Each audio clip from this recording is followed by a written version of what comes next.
कोलकाता में नेताजी सुभाष चंद्र बोस की 125वीं जयंती पर पीएम मोदी के सामने हुई नारेबाजी से सीएम ममता बनर्जी नाराज। कहा, सरकारी कार्यक्रम में किसी को बुलाकर बेइज्जत करना अच्छी बात नहीं। नेताजी सुभाष चंद्र बोस की 125वीं जयंती पर पीएम मोदी ने जारी किया स्मृति डाक टिकट और सिक्का। पीएम मोदी बोले, बन रहा है नेताजी के सपनों का आत्मनिर्भर भारत। एम्स के सिक्योरिटी स्टाफ के साथ 2016 में बदसलूकी के मामले में आप विधायक सोमनाथ भारती को 1 लाख जुर्माने के साथ 2 साल की सजा। ऊंची अदालत में अपील के लिए मिली जमानत। आरजेडी सुप्रीमो और पूर्व केंद्रीय मंत्री लालू प्रसाद यादव की तबीयत बिगड़ी। दिल्ली के एम्स में भर्ती करने की तैयारी। केवल 25% काम कर पा रही हैं किडनी। मध्य प्रदेश की राजधानी भोपाल में राजभवन घेरने जा रहे कांग्रेस कार्यकर्ताओं पर चली लाठी और वाटर कैनन। कृषि कानूनों के विरोध में था मार्च। ईसाई प्रचारक पॉल दिनाकरन के चेन्नई स्थित जगहों पर इनकम टैक्स के छापे। 120 करोड़ रुपए की संपत्ति और 5 किलो सोना बरामद करने का दावा। अमेरिकी संसद के ऊपरी सदन में पूर्व राष्ट्रपति डोनाल्ड ट्रंप के खिलाफ सोमवार से शुरू होगी सुनवाई। चलेगा बगावत उकसाने का मुकदमा। 26 जनवरी की किसान ट्रैक्टर परेड में हिंसा भड़काने की साजिश रचने के आरोप में पकड़ा गया संदिग्ध युवक अपने बयान से पलटा। पहले मीडिया के सामने कबूली थी पुलिस के इशारे पर हिंसा की साजिश रचने की बात। और दिल्ली में ठंड का कहर। न्यूनतम तापमान शिमला से भी 1.5 डिग्री कम हुआ दर्ज। प्रदूषण की वजह से हवा भी पहुंची बहुत खराब श्रेणी में।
हम विजय से स्वागत करते हैं भारत के माननीय राष्ट्रपति श्री रामनाथ कोविंद जी का।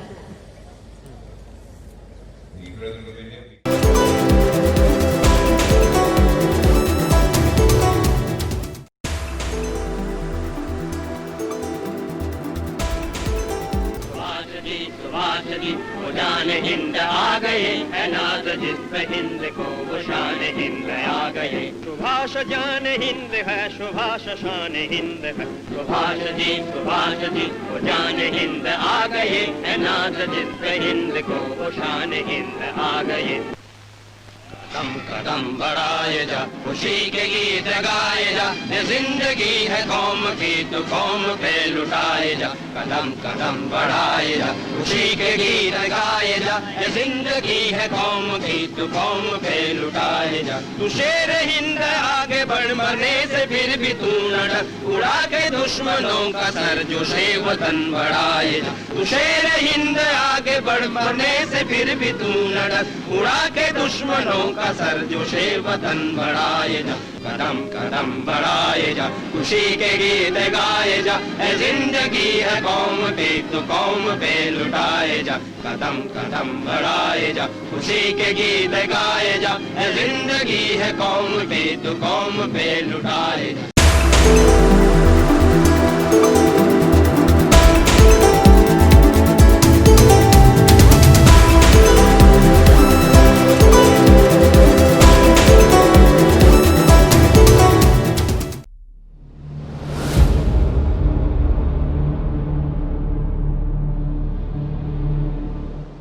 I am overjoyed to see that you have already realized that the responsibility of winning freedom does not rest merely on the shoulders of our countrymen at home. It is but natural that they should bear the brunt of the burden, and they have been doing so already. But at the same time, every Indian, no matter where he may be living at the present time, has a duty towards his country, and he must contribute his due share towards the final victory. I am convinced that India cannot hope to be free until all Indians living abroad perform their duty in this momentous world crisis.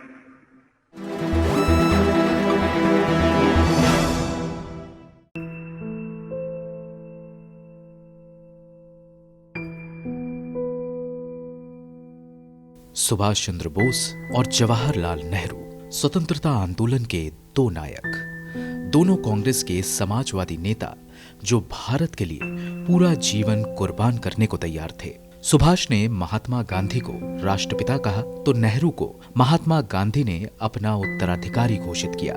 फर्क था तो रास्ते का। जहां नेहरू महात्मा गांधी के अहिंसा के रास्ते से डिगने को तैयार नहीं थे, वहीं सुभाष बोस सशस्त्र संघर्ष के जरिए भारत को आजाद कराने निकल पड़े। हालांकि ये रिश्ता कितना मजबूत था, इसका अंदाजा इस बात से लगाया जा सकता है कि नेताजी की आजाद हिंद फौज की एक ब्रिगेड का नाम गांधी पर था तो दूसरा नेहरू पर। लेकिन हाल के दिनों में दोनों नायकों को राजनीतिक कारणों से एक दूसरे के खिलाफ खड़ा किया जा रहा है। विमान दुर्घटना में सुभाष बोस की मृत्यु पर संशय जताते हुए दशकों से एक अभियान जारी है, जिसके निशाने पर नेहरू रहते हैं। बहरहाल नेहरू वो शख्स थे जिन्होंने आजाद हिंद फौज के कैदियों के खिलाफ लाल किले पर चले मुकदमे में उनकी पैरवी करने के लिए अरसे बाद वकील का चोगा पहना था। बतौर प्रधानमंत्री लाल किले के पहले भाषण में नेताजी के साहस और बलिदान को याद किया था। 1957 में नेहरू सरकार ने ही नेताजी रिसर्च ब्यूरो की स्थापना की थी, जिसका जिम्मा नेताजी के भतीजे शिशिर बोस को सौंपा गया था। एक बात और है जिससे पता चलता है कि इन दोनों महान नेताओं के बीच कितना प्रगाढ़ रिश्ता था। कम ही लोग जानते हैं कि सुभाष चंद्र बोस की बेटी के लिए नेहरू जी ने हर महीने आर्थिक मदद की व्यवस्था कराई थी। वैसे अगर नेताजी के परिवार ने स्वीकार ना किया होता तो शायद बहुत लोग ये भी ना मानते कि उन्होंने किसी से विवाह भी किया था या एक एक बेटी के पिता भी थे। नेताजी के प्रेम और विवाह की ये कहानी भी दिलचस्प है। नेताजी सुभाष चंद्र बोस इलाज के लिए 1934 में ऑस्ट्रिया की राजधानी वियना में थे, जहां वे खाली वक्त का इस्तेमाल अपनी किताब द इंडियन स्ट्रगल लिखने में कर रहे थे। मदद के लिए उन्हें एक टाइपिस्ट की जरूरत थी। 23 साल की एमिली शेंकेल का चुनाव इसी काम के लिए हुआ था। लेकिन स्वतंत्रता संग्राम के इस 37 वर्षीय नायक के सीने में एक दिल भी था, जो अपने से 14 साल छोटी एमिली के प्यार भरे स्पर्श से धड़क उठा। स्वदेश और स्वदेशी में पगे नेताजी की नजर में विदेशी से प्यार या शादी कोई गुनाह नहीं था। 26 दिसंबर 1937 को एमिली के 27वें जन्मदिन पर ऑस्ट्रिया के बादगास्तीन में दोनों ने शादी कर ली, लेकिन उन्हें साथ रहने का अवसर कम ही मिला। वे जल्दी ही भारत लौट आए, जहां कांग्रेस के अध्यक्ष की कुर्सी उनका इंतजार कर रही थी। स्वतंत्रता आंदोलन की व्यस्तताओं के बीच नेताजी का विदेश जाना कम ही हो पाता था। फिर भी एमिली को लिखी चिट्ठियां उनके गहन प्यार की गवाही देती है। 29 नवंबर 1942 को उनकी बेटी अनीता का जन्म हुआ। वे अपनी संतान को देखने गए और वहीं से अपने बड़े भाई शरद चंद्र बोस को खत लिखकर इसकी जानकारी दी। अफसोस, वहां से लौटकर नेताजी सुभाष जिस मिशन पर निकले उससे कभी लौटकर नहीं आए।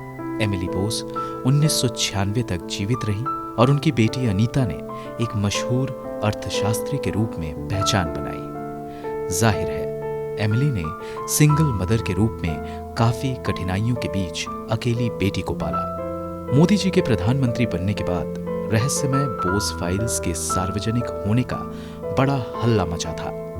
जनवरी 2016 में कई फाइलें सार्वजनिक की गईं तो पता चला कि अखिल भारतीय कांग्रेस कमेटी ने 1954 में नेताजी की बेटी की मदद के लिए एक ट्रस्ट बनाया था, जिससे उन्हें 500 रुपए प्रति माह आर्थिक मदद दी जाती थी।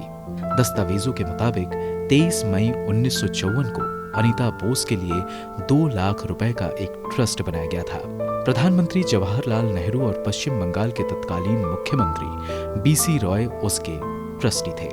23 मई 1954 को नेहरू ने एक दस्तावेज पर हस्ताक्षर किए। इसमें लिखा है, डॉक्टर बीसी राय और मैंने आज वियना में सुभाष चंद्र बोस की बच्ची के लिए एक ट्रस्ट डीड पर हस्ताक्षर किए हैं। दस्तावेजों को सुरक्षित रखने के लिए मैंने उनकी मूल प्रति एआईसीसी को दे दी है। एआईसीसी ने 1964 तक अनीता को 6,000 रुपए वार्षिक की मदद की। 1965 में उनकी शादी के बाद यह आर्थिक सहयोग बंद कर दिया गया। ये मत समझिए कि तब 500 रुपए महीने कोई छोटी रकम थी। बड़े बड़े अफसरों को भी इतना वेतन नहीं मिलता था। बहरहाल नेहरू ने अपना फर्ज ही अदा किया था और सार्वजनिक रूप से इसकी चर्चा भी नहीं की। ब्यूरो रिपोर्ट, गो न्यूज।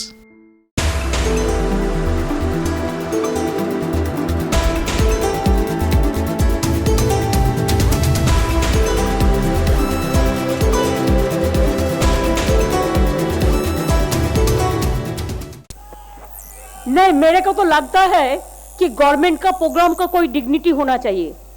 एक गवर्नमेंट का प्रोग्राम है, कोई पॉलिटिकल पार्टी का प्रोग्राम नहीं है, और पॉलिटिकल पार्टी का और गरम पब्लिक का प्रोग्राम है। मैं तो आभारी हूँ प्रधानमंत्री जी का, कल्चरल मिनिस्ट्री का, कि आप लोगों ने कोलकाता में प्रोग्राम बनाया, लेकिन किसी को आमंत्रण करके, निमंत्रित करके उसको बेइज्जत करना ये आपको शोभा नहीं देता है। मैं फिर आप लोगों को कहेंगे, यही on protest of that I am not telling anything. जय हिंद, जय बांग्ला।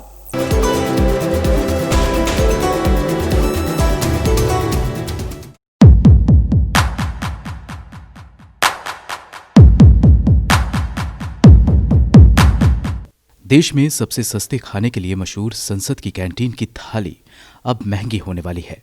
सरकार ने इसे मिलने वाली फूड सब्सिडी को खत्म कर दिया है। इस कैंटीन में मिलने वाले खाने की कीमत काफी कम होने की वजह से अक्सर सवाल उठते रहे हैं। सरकार के इस फैसले के बाद अब संसद के सदस्यों, स्टाफ और बाहरी लोगों को सामान्य रेट पर खाना मिलेगा। वहीं लोकसभा स्पीकर ओम बिरला का कहना है कि इससे हर साल 17 करोड़ रुपए की बचत होगी। पर यहां सवाल खड़ा होता है कि क्या सब्सिडी का सारा पैसा सांसदों के खाने पर खर्च होता था? जवाब है नहीं। खाने के साथ ही कैंटीन स्टाफ की सैलरी समेत कैंटीन में होने वाले बाकी खर्चों में भी सब्सिडी का इस्तेमाल होता था। 2015 की एक आरटीआई के जवाब में सालाना 14 करोड़ की कुल सब्सिडी की बात सामने आई थी। इसमें से 11 से 12 करोड़ रुपए कैंटीन स्टाफ की सैलरी पर खर्च होता था। जब संसद नहीं चल रही होती थी, उस दौरान भी हर रोज कैंटीन में 2,09,000 से ज्यादा की सेल होती थी। संसद की कैंटीन में सांसद, उनके परिवार के लोग, संसद भवन में काम करने वाले, वहां कवरेज के लिए जाने वाले पत्रकार और संसद की कार्यवाही देखने के लिए आने वाले लोग खाना खाते हैं। वहीं दिसंबर 2019 में जब सब्सिडी खत्म करने का फैसला लिया गया था, उस दौरान कांग्रेस नेता अधीर रंजन चौधरी ने कहा था कि संसद परिसर में काम करने वाले कर्मचारियों, मीडिया कर्मियों और संसद की कार्यवाही देखने आने वाले लोगों को सब्सिडी का लाभ मिलता रहना चाहिए। केवल सांसदों के खाने पर से सब्सिडी खत्म करनी चाहिए। और ये बात काफी हद तक ठीक भी है कि सब्सिडी सिर्फ सांसदों के लिए खत्म होनी चाहिए।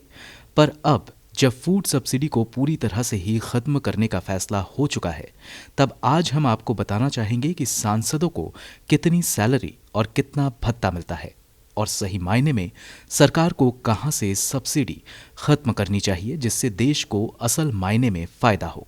हमारे देश में सालाना प्रति व्यक्ति आय अगर देखें तो वो करीब 1,35,000 रुपए है। यानी औसतन हर भारतीय साल में 1 लाख रुपए कमा ही लेता है। लेकिन अगर आपको बताएं कि जितना भारत के एक नागरिक एक साल में कमाता है, उससे ज्यादा एक सांसद एक महीने में कमाता है, तो सिर्फ सांसदों के लिए सब्सिडी खत्म करने पर आपका क्या विचार होगा? इन जनप्रतिनिधियों को सैलरी के अलावा इतना भत्ता मिलता है जिसकी आप कल्पना भी नहीं कर सकते। एक सांसद को हर माह 1,40,000 रुपए फिक्स मिलता है, जिसके ऊपर इससे ज्यादा भत्ता दिया जाता है। बात करें फिक्स्ड वेतन की तो इसमें फिक्स्ड सैलरी महीना 50,000 प्लस संसदीय क्षेत्र भत्ता महीना 45,000 प्लस कार्यालय भत्ता खर्च महीना 45,000 जुड़ा होता है। अगर इस हिसाब से देखें तो भारत का आम आदमी औसतन प्रति माह 11,250 रुपए कमाता है, तो एक सांसद इससे 1,244.44% अधिक कमाता है।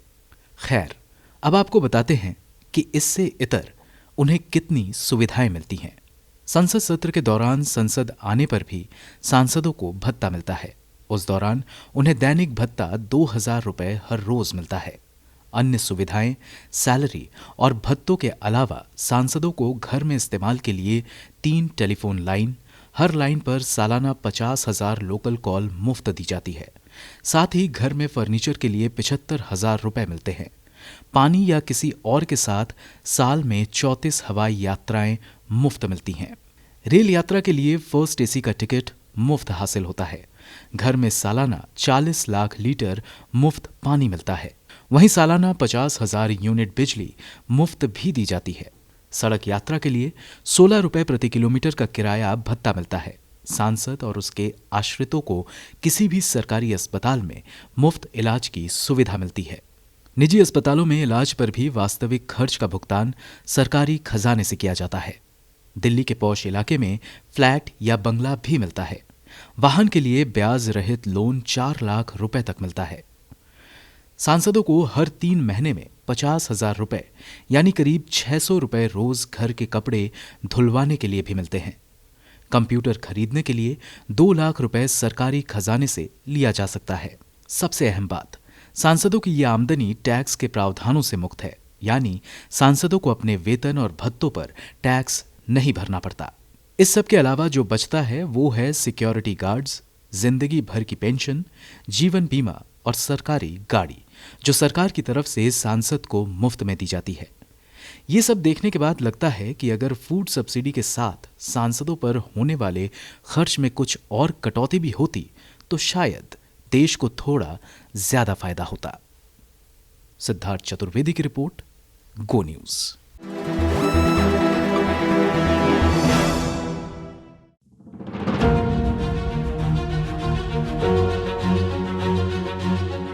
पूर्वोत्तर राज्य असम में एक बार फिर सीए विरोधी प्रदर्शन जोर पकड़ रहा है। शुक्रवार शाम राज्य की राजधानी गुवाहाटी समेत कई जिलों में अपनी मांगों को लेकर ऑल असम स्टूडेंट्स यूनियन के छात्रों ने प्रदर्शन किया है। प्रदर्शनकारियों ने प्रधानमंत्री मोदी, गृह मंत्री अमित शाह और राज्य के सीएम सर्बानंद सोनोवाल के खिलाफ नारेबाजी की। प्रदर्शनकारियों ने नए नागरिकता कानून को रद्द करने के साथ ही असम समझौते के खंड 6 को लागू करने और पर्यावरण को लेकर बने EIA अधिनियम को रद्द करने की मांग की।